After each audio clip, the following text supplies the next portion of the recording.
all of that has to be with the people that have actually tried, tested, validated, and outcomes of success for certain cancers, certain genes. And rush people, because at the moment all of us are making it up. You know, no one can say what it was to anyone. I just want to reiterate a point that I think a lot of people need to know about is the idea that our endocannabinoid systems are as unique as fingerprints. So experts deciding that this will work because they've tested it on 5 or 6 case studies and the efficacy is about 30%, well, yeah, that's because then people were susceptible to it. That treatment isn't always then going to be effective. We can't create these one-stop treatments, sorry, I used the C word there. Well, I guess I'll touch on that, since now's the time. Is I'll kind of give you the other side of that coin. Is that one? I don't think we should tell people what to say. You know, really, I can see this perspective of a new incoming patient can kind of see, okay, that could be a touchy word. But then I've personally made oil for over 1,000 patients, and they come at me from the other side of the coin, and they say, well, it cured me. You know, I came to you. I only had 2 weeks to live, and this is 2 years. You know, 4 years ago, 6 years ago. These stories come over and over and over. And if you really want to get technical, I guess you go to the dictionary definition of cure. And it says to relieve, someone, a person or an animal, of the symptoms of a disease or a condition. It doesn't say to eliminate them forever.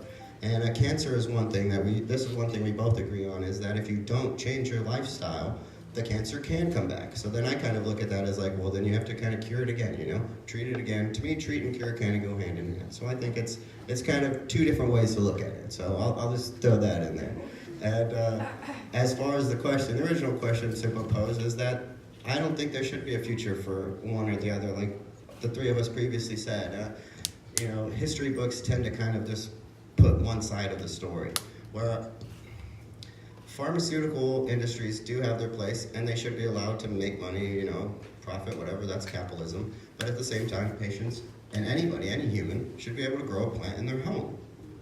I don't think this is something that we should restrict. And so a lot of the propaganda coming particularly from the Israeli pharmaceutical industry is saying, hands off patients, don't touch the plants. We are the experts, we are the professionals, let us do this. We've been doing it for 10 years and we still haven't figured it out, but let us do this. Don't grow these plants, they're dangerous, we're experts, we have lab coats, we're scientists, we went to school, we're the only ones who can do this. And that's something I don't agree with. Recently someone told me, I critique capitalism a lot. I believe the prohibition of this plant is due to capitalism, big corporate interests, keeping the plant from the masses because they can profit off keeping it from us. Excuse me. Someone said, well, there's so much innovation in America because of capitalism regarding the cannabis industry. Since it became legalized, we have all these new products. Well, I kind of argue the opposite and saying, well, capitalism restricted all of the innovation we have. And so I would like to see it unlocked for everyone and then kind of see the true potential of having millions of people around the globe innovating on this plant instead of 10 people in a small room in Israel. So I'd like to preface what I say by agreeing with your criticisms of capitalism to begin with, because the pharmaceutical industry is a problematic industry, but all industries constrained with capitalism, I think, are problematic.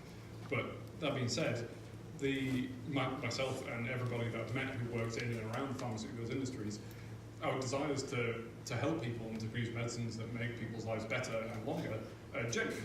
We don't want to keep people ill at all. We want to help people to live better, longer lives. And I think there's a risk of I think there's a misunderstanding of the way that the pharmaceutical industry actually works today that leads to some sort of conclusions that aren't quite right. I think the legalization of cannabis would be an absolute goldmine for the pharmaceutical industry, because at the moment patenting laws for new drugs are not a profitable way for pharmaceutical industries to make money. They actually make the majority of their money from generics, things like paracetamol and ibuprofen and things that have been around for a very long time. So there's a large benefit for pharmaceutical companies being allowed to do research into cannabis. And that doesn't mean to say at all that they should be the only people that should be allowed access to these drugs. I wholeheartedly think that cannabis should be completely decriminalised for medicinal and personal and recreational use completely. But the reason that the pharmaceuticals companies take so long to come to conclusions is because those conclusions have to be so rigorous as to persuade like legislators and governments and regulatory bodies that these findings are genuine. And I don't want to belittle the findings of other people that have used medicinal cannabis personally, but these don't amount to sufficient evidence to prescribe a drug to people that we don't fully understand. And even if we understand the way that cannabis has interacted with us in previous contexts, there's still a lot to know about these drugs. There's still huge amounts of research to go into drugs that have been around for decades, and we still don't know exactly how all of these work. And the research needs to continue, but that doesn't mean people shouldn't have access to these drugs. Just recently I found out my mum had leukemia. I thought, I didn't panic. I just said, hang on, I'm going to make a phone call now, I'll get back in touch with you. A friend tells me to take 0.2 milligrams of these capsules she makes. So every 3 months I pay £200 and all these capsules arrive. But so cheap. I mean, the NHS would pay thousands for the same thing. And this is all anecdotes. No research, just historic anecdotes that led to this. So I'm interested to find out what the pharmaceutical industry actually produce. But I still think it should be grow your own, go your own way if you want, and the pharmaceutical company to, like we've just heard, just legalise it for everybody, because even the pharmaceutical companies want that. So they're talking about certain strains of different strains of cannabis, the pure THC oil. You know, you've got companies online that are selling THC oil, and it's definitely not the purest of pure THC oil that you need. This is because we don't have a standardised manufacturing process for it yet. Sorry guys, we've only got a couple of minutes left with the panel, so we're just going to chuck it open. Two or three questions and keep them brief. Could I just make one very quick point? Yeah, go ahead, Tom. With my Luke hat rather than my pharmaceuticals hat, there's been analysis of samples in the UK that were sold as THC oil and CBD oil that actually contain synthetic cannabinoids. So without regulation, no, not sold as Sativex. I think it was sold as like probably more recreational, but without regulation and without. We're seeing this in the regulated CBD market as well, though. In America, they're testing CBD products and they're finding synthetic cannabinoids, which are incredibly dangerous, which were first created by Pfizer back in the 70s, was where we got synthetic cannabinoids as a way to patent nature. Well, and I was just going to say that I like to believe that you know, the pharmaceutical industry is so altruistic and they really do have our best interests at heart. But my fear is looking at the history of what they've done with every single other drug they've made for us to cure us from some terminal disease or something, is that if they can make it for 50 cents, they're going to charge us $500 for it. You know, and I hope that's not going to happen, but everything in history shows us that they've done that in the past. They're going to do it again. Right, can we take these quick questions then, guys? Hands up. I was expecting a lot more questions than that. There you go.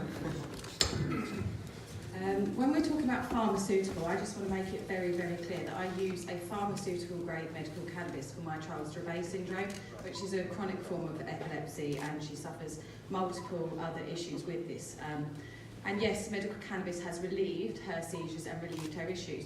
But when we talk of Sativex or what Epidiolex, what GW Pharmaceutical have to offer, it is not, in my opinion, it's not medical cannabis. It's a medical isolate of CBD mixed with dangerous drugs that cause seizures and other things. So when we talk about pharmaceutical, I think I'd like to make it clear as a mother that does use these types of medications that it isn't pharmaceutical from that point of view. When I talk about pharmaceutical, I talk about a continuous strain that's made in a GMP-approved lab from start to finish, cannabis that is grown GMP-approved and made in a GMP-approved lab. And I just want to make that point very clear, because GW Pharmaceuticals have been allowed to use and test cannabis for many years. All they did was grow it here in the UK and then ship it across to America, where they've been testing it for 15 years. So they have had the ability to test all the cannabinoids within that plant. They choose to use singular compound medication because that's what modern medication requires. That is not what our endocannabinoid system requires.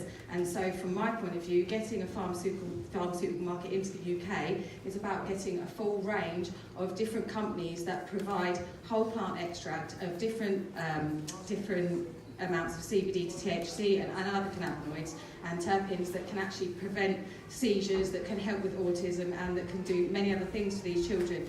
Using a singular isolate is going to have limited capacity for an amount of time. So when we talk about pharmaceutical, I just wanted to make that clear from all the people that I speak to in campaign groups who want medication for their children. They do want pharmaceutical grade because they want to pick it up from their pharmacy, because at the end of the day, we have sick children at home. We don't have the ability to grow cannabis, and some of us don't want to, and some of us completely don't understand how to. And I think it's important that if anything happens to us, our children go into the care system are not going to grow cannabis for them. The care system are not going to go to your local friendly man who's been providing you with cannabis. Your children need a prescription for the simple fact that the care system won't provide them that. And the pharmaceutical industry need to have a lot to answer for in the UK by providing single isolates that are not helpful to these children. I just wanted to make one last point about pharmaceuticals and things like that. There are some of us in this country who really try to be as clinical as we can in an illegal market.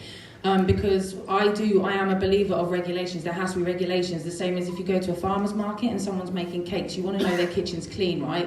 There has to be standards and regulations, because this is medicine. This is not a joke. This is, not playing around here. But unfortunately, with the remits of the law, there's only so much we can do. So the black market. So I, along with my friend JJ over there, we help people with illegal oils in this country, because unfortunately people come to me because of my story, and I can't say no to them because I can't. And so I do it to the best of my ability. So everything that goes through me is tested. Everything that I know exactly what's in there, because this is a medicine. I'm not leaving it to choice or accident, whether or not the person has grown it organically or it's been decarboxylated properly, or there's even the content of things they've said in there. So many people are out there now selling oil to you and they have no idea what's in it. They are telling you it's 60% THC. They don't know without a test. They cannot know without a test. And so, there are some of us in the UK who are trying to do it as clinically as we possibly can, because we understand the severity of the issues. And I myself have seen many people helped by this plant, but they're not cured, in my opinion, because when you say they're cured, they get complacent and they stop. And they stop taking oil, they stop looking after themselves because they're cured. Why do they need to? And then the cancer comes back. And there is some evidence to say that actually if you treated yourself with cannabis and you go into remission and you stop and the cancer comes back, that actually the cannabis isn't as effective the second time round. So we can't take our foot off the pedal, and I think that's from a mother's point of view who wanted a cure for her son. My son's not cured, and I will never take my foot off the pedal. So that's really my last point. One last quick question, if we could, make it a bit concise. Anybody? Really? I've got something to say. Oh, there you go. Sarah Martin, then. Can you close this, please? The same tablets my mum takes, I read an article that in the US, a lot of elderly people were just taking those tablets and using it as a preventative. And my mum uses it as a preventative too, and she's just decided she never wants to live another day without cannabis because it's improved her mood. She goes out more, does more sporting type things. So the sky's the limit. Yeah, it truly is. It truly is. Unfortunately, we're going to have to make that the last point. Thank you very much, Sarah. Can we have a round of applause for our panelists, please? Let's get more events like this organised around the world, please. You'll be able to keep up to date with all of these lovely people's work. We will be doing an individual profile for them on the Durham 420 page and on the Durham City Cannabis Club page. So we will link you with all of their amazing work. Once again, our panelists for the medical panel. Thank you.